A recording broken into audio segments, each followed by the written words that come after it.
Voyage en récit, Dom Paul Préau. et Geoffroy Scrive. Don Paul Préau, merci. Je vous retrouve ici, non pas en Finistère, mais à Évron, en Mayenne. Vous êtes le modérateur de la communauté Saint-Martin.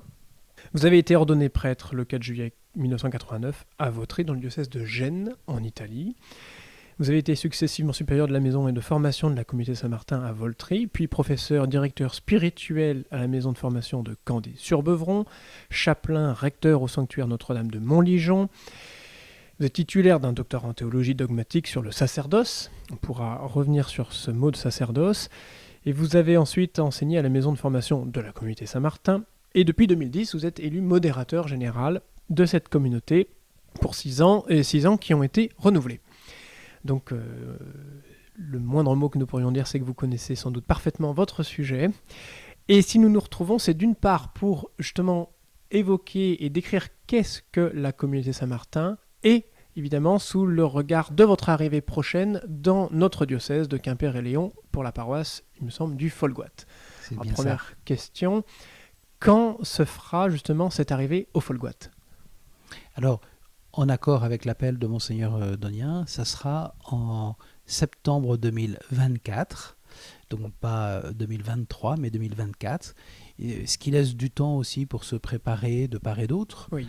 Le diocèse, donc je viendrai, moi, au moins une fois ou deux dans le diocèse pour rencontrer les prêtres, avec l'accord de Monseigneur Donien, et aussi rencontrer les équipes pastorales, les équipes d'animation pastorale, le conseil pastoral, pour que les chrétiens ne soient pas trop... Parce qu'on n'est pas... Ce sont des étrangers un peu qui arrivent, hein, on n'est pas du diocèse de Quimper, donc que les chrétiens ne soient pas trop surpris ou affolés, quoi. Et qu'on puisse aussi leur expliquer ce que nous vivons en France depuis maintenant de nombreuses années dans différents diocèses. Parce que votre communauté Saint-Martin a été fondée en 76 déjà. Oui, on a été fondé en 1976, donc on va fêter dans quelques années nos 50 ans. Et nous sommes une très jeune communauté, hein, composée, fondée en Italie d'abord, puisque nous étions dépendants du séminaire de Gênes, dans l'Italie septentrionale. Et ensuite, nous avons fondé une maison de formation, lorsque la communauté a un petit peu grandi, en 1993. Et c'est à cette date-là où nous avons quitté l'Italie pour rentrer en France. Sachant qu'en Italie, la communauté était en Italie, mais composée de Français. Oui, c'était sous l'impulsion du cardinal Siri, je présume. Voilà, de l'impulsion d'un père abbé en France qui avait ouvert la porte du diocèse de Gênes, notre fondateur étant Oblat bénédictin. Alors j'ai lu sur le site internet donc, de la communauté Saint-Martin qu'une de vos missions était peut-être justement de trouver des implantations pour cette communauté dans différentes paroisses en France, mais aussi à l'étranger. Alors pour vous, arriver en Quimper et Léon, c'est en France ou c'est déjà un peu l'étranger au bout du monde ? Non, c'est la France, bien sûr, c'est la France. Mais il y a des spécificités de ce diocèse que je connais un peu, qui ne sont pas celles, par exemple, du diocèse de Aix-en-Provence ou du diocèse de Dijon ou du diocèse de Cambrai. Vous voyez, donc il y a des spécificités en France qu'il faut quand même prendre en compte. Ne serait-ce que le pardon du Folgoat. Alors le pardon du Folgoat, ça c'est quelque chose qu'on va apprendre. Oui. Et je pense que l'équipe qu'on enverra là-bas, il faudra bien sûr qu'elle ait quand même acquis une certaine connaissance. Puis les confrères avec lesquels, du Finistère avec lesquels on a préparé cette venue seront à même aussi de nous préparer culturellement et puis d'entrer dans l'histoire de ce diocèse.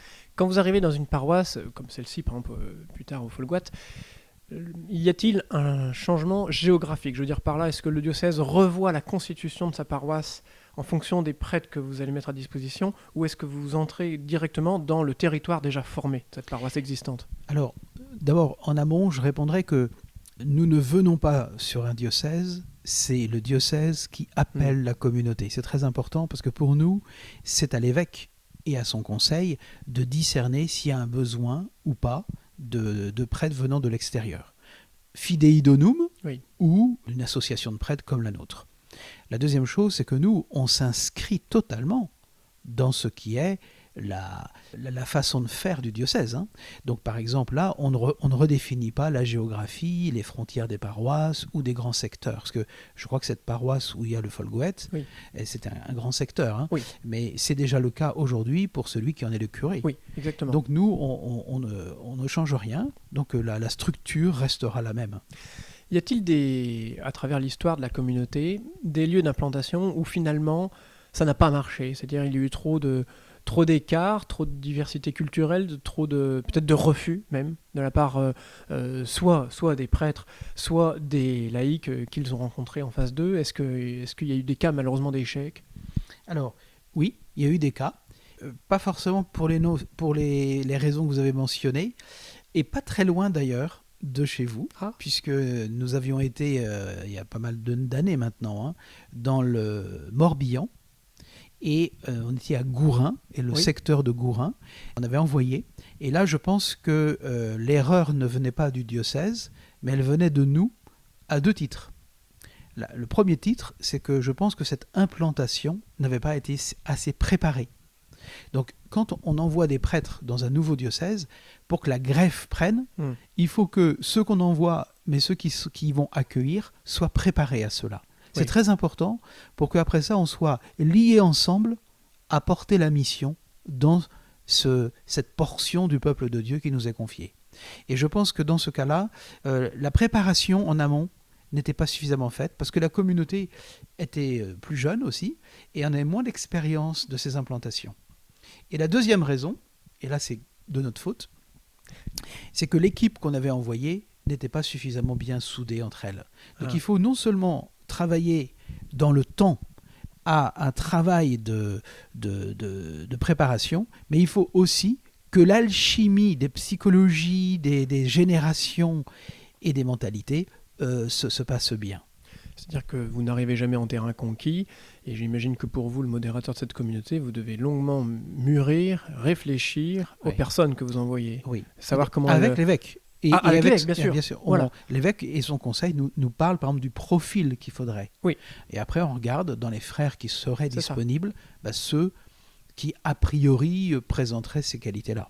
Donc parfois, vous devez être amené forcément à faire des choix, peut-être même au cours du temps, de dire il va falloir renouveler l'équipe, la changer, en envoyer un autre ailleurs. Exactement. Donc, il peut y avoir, vous savez, nos décisions ne sont jamais infaillibles, hein, donc ce sont des décisions humaines. On peut se tromper. Ce qu'il ne faut pas, c'est se tromper trop longtemps. Donc il faut aussi tout de suite voir un peu où sont les problèmes et les régler. Alors puisqu'on parle de ceux que vous envoyez, justement, comment les formez-vous ici à Yvron?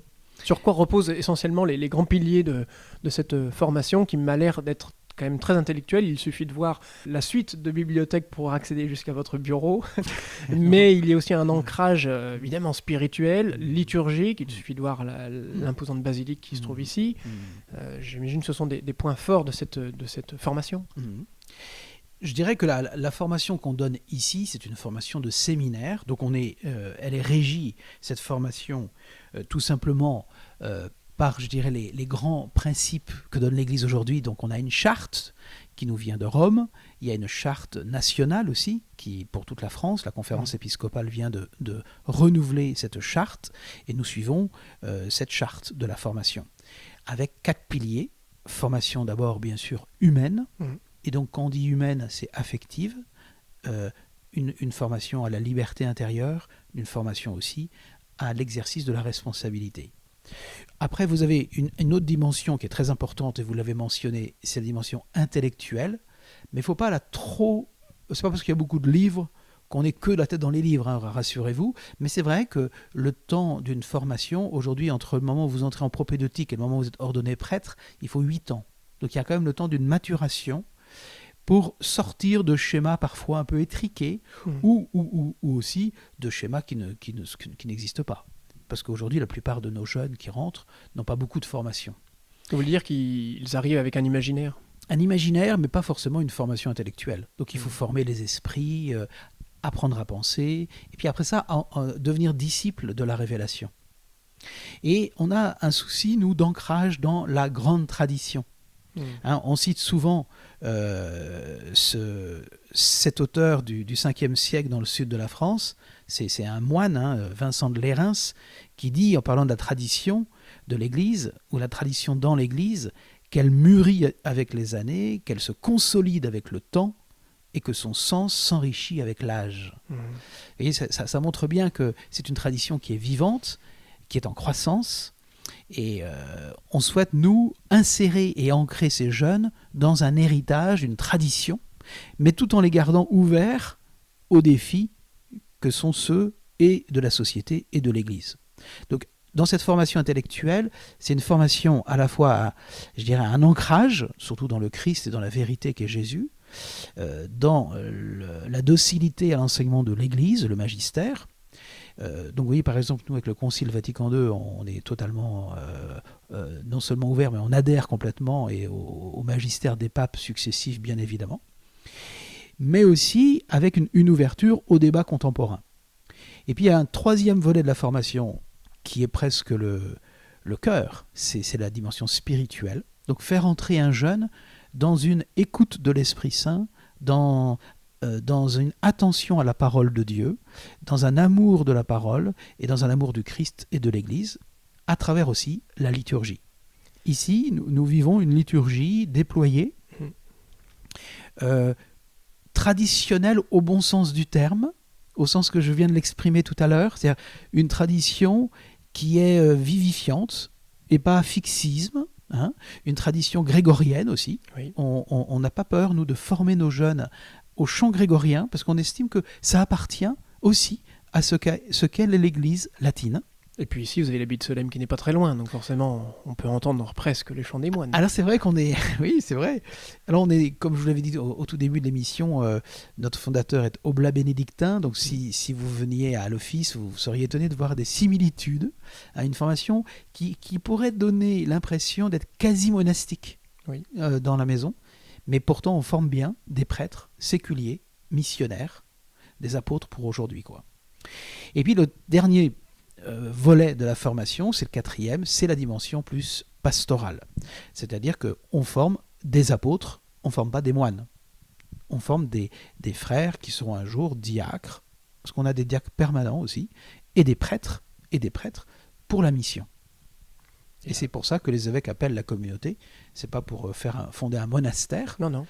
Alors on a un peu une forme canoniale de vie, parce qu'on vit en communauté. Oui.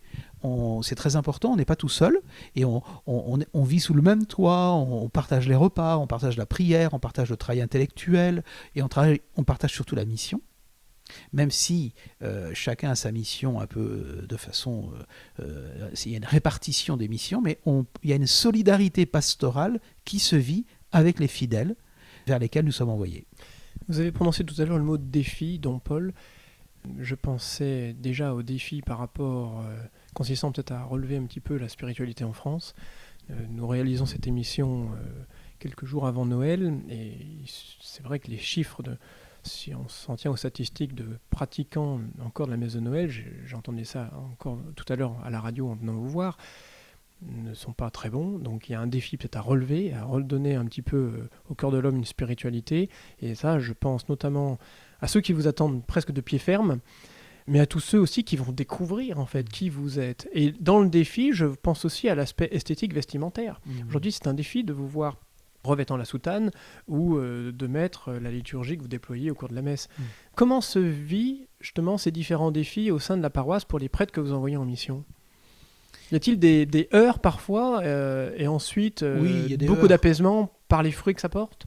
Je pense que quand les gens sont bien intentionnés de part et d'autre, il peut y avoir un choc, clairement. Mais attention, quand on est en paroisse, on ne célèbre pas en latin grégorien. On peut en célébrer, on sait le faire, mais on célèbre dans la langue vernaculaire, c'est-à-dire pour là-bas en breton. Ou en français. Ou en français. Mais vous voyez, par exemple, ça me paraîtrait évident que les frères qu'on enverra, il faudra qu'ils apprennent un peu le breton, parce qu'on ne peut pas être dans le Finistère si on ignore tout de la Bretagne et du breton. Donc oui. on va apprendre, et on attend des gens qui vont nous recevoir, d'être un peu nos maîtres là-dessus. Et d'apprendre vous avez parlé du mot pardon.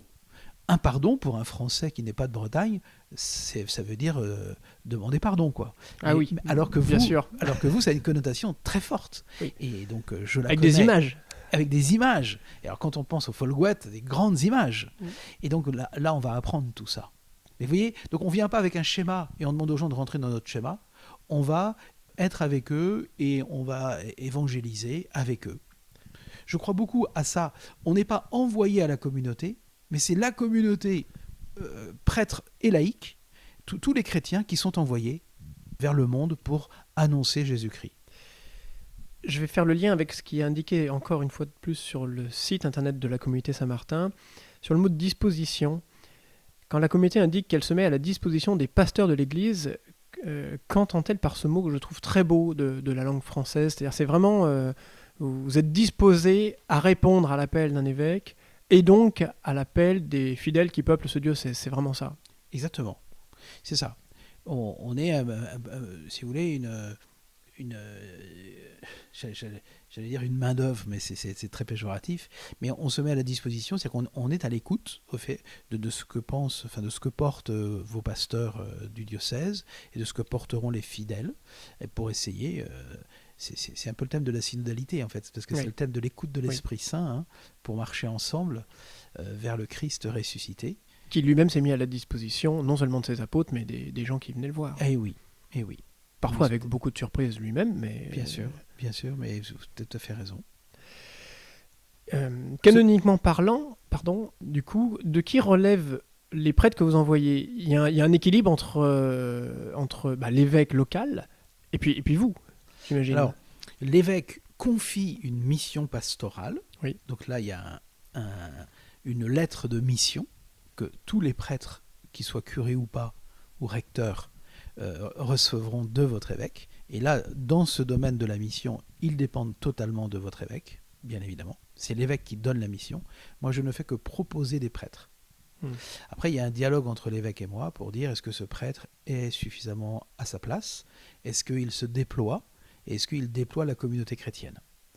Et ensuite, les prêtres, eux, sont incardinés, comme on dit dans le langage du droit canonique, ils sont incardinés dans la communauté Saint-Martin. C'est-à-dire qu'ils sont membres à part entière de la communauté, mais envoyés dans la mission. Si vous voulez un peu une analogie plus simple, les prêtres qu'on envoie sont fidei donum. Oui. On est un peu des fidei donum, nous. Alors donc on peut envoyer 7 ans, 8 ans, 10 ans dans le Finistère. Après on sera envoyé en Franche-Comté, et puis ensuite en Provence, Côte d'Azur, et puis après on montera dans le Grand Nord, voire à l'étranger, parce qu'on a aussi des communautés qui sont à l'étranger. Oui, parlons un peu de l'étranger. Je sais que vous avez une mission à Cuba. Nous avions pu d'ailleurs voir un de ces prêtres il y a une dizaine d'années lors d'un retour en métropole à Brest. Il avait fait une présentation. Oui. Y a-t-il d'autres pays où vous êtes présents ? Alors nous sommes présents en Allemagne, et nous sommes présents en Italie. Y a-t-il d'autres projets Beaucoup. Non, il y a une dizaine d'évêques étrangers aujourd'hui qui appellent la communauté. Essentiellement en Europe ? Pas seulement. Pas seulement. Non. Sur les continents. C'est un peu engagez-vous, vous verrez du pays, quoi. Alors je ne sais pas, mais ce que je sais, c'est que ça demande un grand discernement. Et puis peut-être aussi une inquiétude peut-être des évêques français de voir des membres de la communauté partir à l'autre bout du monde alors qu'il manque tant de prêtres en France. Donc ça, c'est un discernement que je dois faire avec l'Église, qui est en cours en ce moment. Si vous voulez, le point de départ de tout cela, ça a été quand même un appel de l'Église pour Cuba. Oui. C'est parce que là, la mission cubaine, ça fait presque 18 ans, ou 20 ans même qu'on est là-bas. Non, 18 ans, pas 20 ans. Et ensuite, le deuxième signe, c'est qu'on a des membres, enfin des séminaristes qui sont de langue étrangère, donc de pays étrangers, qui sont rentrés. Et aujourd'hui, on a des frères prêtres de la communauté qui ne sont pas français. Donc, qui sont allemands, autrichiens, suisses, belges. Que vous formez ici à Évron. Qui sont déjà dans la mission. Ils sont en ce moment en mission en France, mais et certains sont aussi à l'étranger. Mais parlaient-ils le français avant d'arriver ? Ah non. Donc ils ont tout appris ici. Le suisse et le belge, oui, mais pas l'allemand et pas l'autrichien. Ils ont appris le français, enfin ils avaient un peu des notions quand même, mais ils ont appris le français, oui. Et comment avaient-ils eu connaissance de la communauté ? Alors ça, c'est ça le grand mystère. Eh bien, si vous voulez, c'était des jeunes qui sentaient l'appel, et par ouï-dire, par la communauté commençant à être connue un peu, au-delà des frontières de l'Hexagone, ils ont entendu parler. Mm. Et eux-mêmes, ayant fait des études Erasmus en France, hop, tout de suite, ça y est, ça fait boule de neige et c'est comme ça qu'ils ont connu la communauté. Alors parlons un petit peu de Saint-Martin justement. Pourquoi Saint-Martin? Parce qu'il y a tout le monde a cette image du partage du manteau, donc c'est-à-dire que vous partagez finalement auprès des diocèses qui vous appellent une partie de vos frères quelque part. Il y a un petit peu cette image. Alors, je ne la coupe pas en il y a une image de rencontre aussi. Oui, c'est assez beau ça, c'est très beau. Alors, vous avez une interprétation mystique là, qui est spirituelle, qui est belle, mais la raison elle est d'abord historique. C'est que notre fondateur est originaire du diocèse de Tours, où est le tombeau de Saint-Martin. Évidemment. Et où la figure de Saint-Martin est très prégnante. Saint-Martin à Tours, ça prend beaucoup de place. Oui. La deuxième raison, c'est que si notre fondateur a voulu qu'on s'appelle Saint-Martin, c'est que Saint-Martin est du IVe siècle. Il y a le rapport aux pauvres que vous avez mentionné, mais il y a aussi la vie intérieure de Martin, puisqu'il a été saisi par le Christ, qu'il a quitté l'armée romaine. Donc c'était un soldat, Martin, oui. C'était un homme au tempérament trempé, et qu'il a senti cet appel intérieur, radicalement même. Il est devenu ermite. De ermite, il s'est fait missionnaire, contrairement au moine égyptien qui est Antoine, qui lui ne va pas vouloir être missionnaire, mais rester dans le désert. Lui, il sent cet appel à devenir missionnaire. Et ensuite, vous avez le fait qu'il est appelé à l'épiscopat, à Tours, et par conséquent, il va devoir exercer une charité pastorale et missionnaire. Et tout en étant évêque, il garde cette dimension de vie intérieure et de vie monastique. Vous avez un peu tous les ingrédients qui fait un prêtre de Saint-Martin aujourd'hui. C'est-à-dire à la fois une vie spirituelle forte, une vie canoniale avec des frères et une vie de missionnaire. Et une vie sacerdotale puisque nous sommes prêtres. Quels sont les échanges possibles? Parce qu'on vous imagine à demander, puis arrivant dans une paroisse, comment s'articule, quels sont les liens avec les paroisses justement environnantes, avec les prêtres qui sont soit du diocèse, nés là, parfois âgés, ou ceux fidei donum qui arrivent d'une autre culture, d'un autre pays. C'est-à-dire que j'imagine qu'il n'y a pas une autarcie, malgré l'étendue parfois des paroisses qui rendent parfois peu nombreuses les occasions de se voir entre prêtres. Il n'y a pas de raison de vivre l'autarcie, puisque par définition, un prêtre, il est coopérateur de l'évêque, collaborateur de l'évêque. Donc on participe à la sollicitude que l'évêque a de tout le diocèse.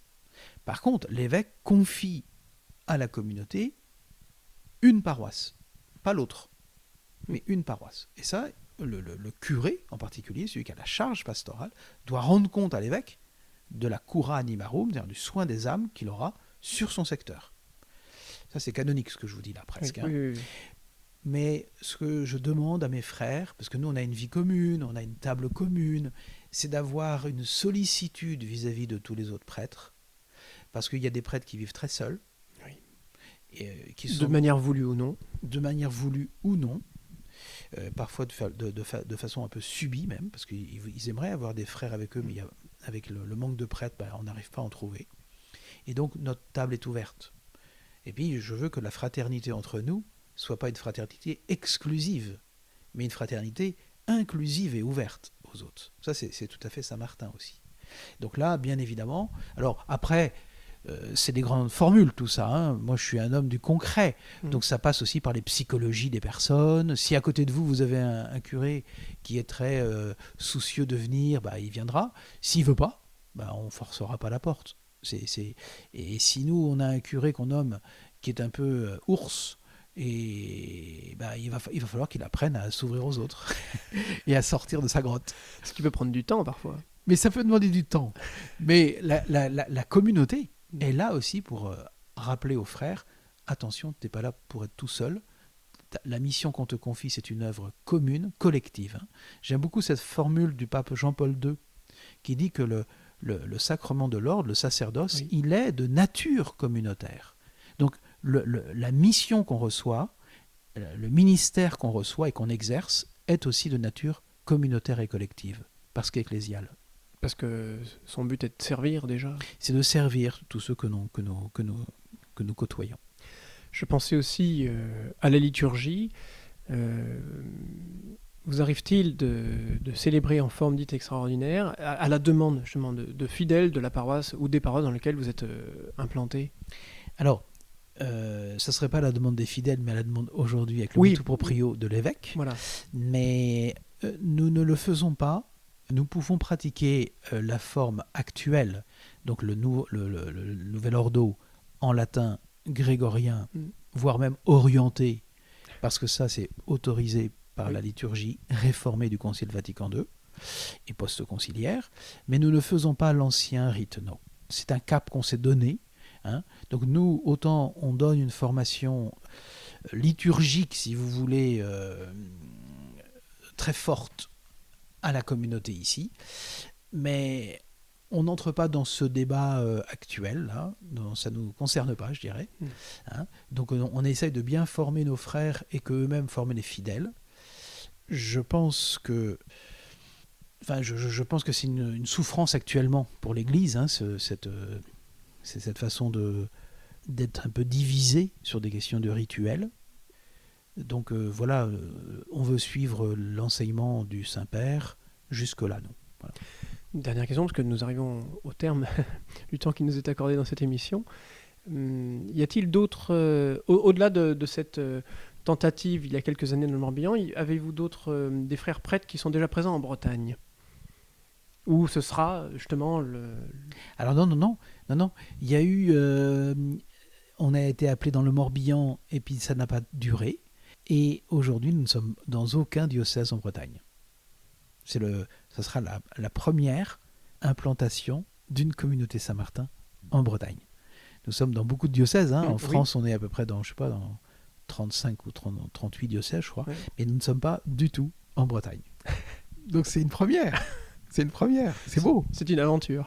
Bah oui. Cap à l'ouest. On est très heureux de cela et on prie pour cela aussi, pour que si c'est l'œuvre de Dieu, bien que ça se passe avec beaucoup de joie, avec un désir vraiment de servir, comme vous l'avez dit tout à l'heure, avec un désir aussi d'annoncer le Christ à tous nos frères et sœurs de Bretagne. Mais écoutez, Don Paul, merci beaucoup. C'est tout le vœu que nous pouvons formuler pour cette arrivée, donc en septembre 2024, c'est ça, dans le diocèse de Quimper-et-Léon, au Folgoat, à la basilique du Folgoat. Merci beaucoup. Merci à vous, merci.